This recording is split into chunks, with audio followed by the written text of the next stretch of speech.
Wokoma lerasi mano bowo le hoseme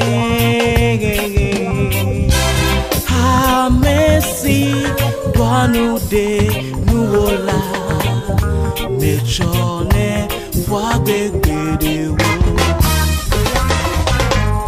wo Fofonye Wokoma lerasi mano bowo le hoseme ha Merci douanu de nuola mechone wa bebe wo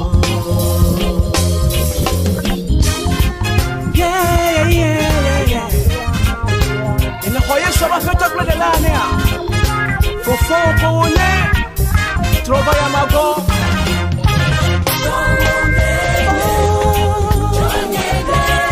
Naneke mama na choko. Fofonye yenenge.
Tiendrai par la main et je marcherai avec toi dans la foi.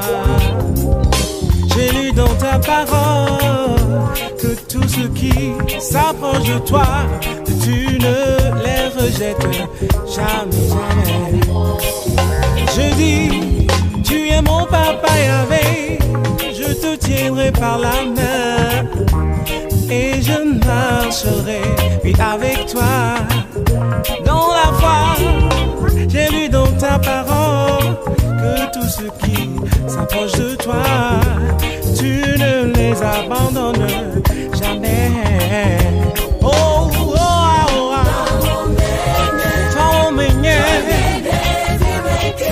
So David make you know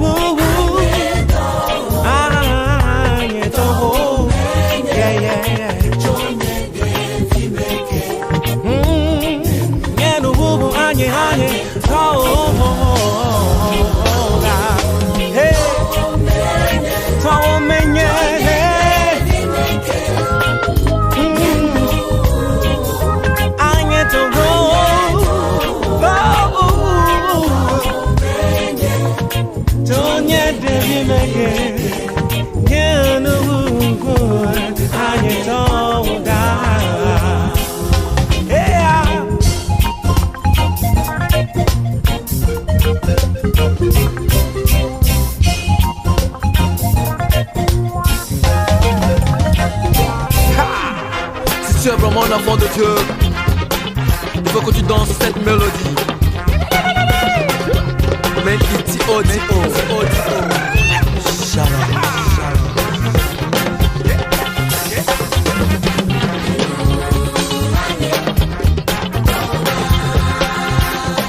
Togo Godo, hey, Godo, ma destinée t'appartient. Oh, oh, oh, yeah, Agne, Togo Godo, hey. Ça, c'est la vérité.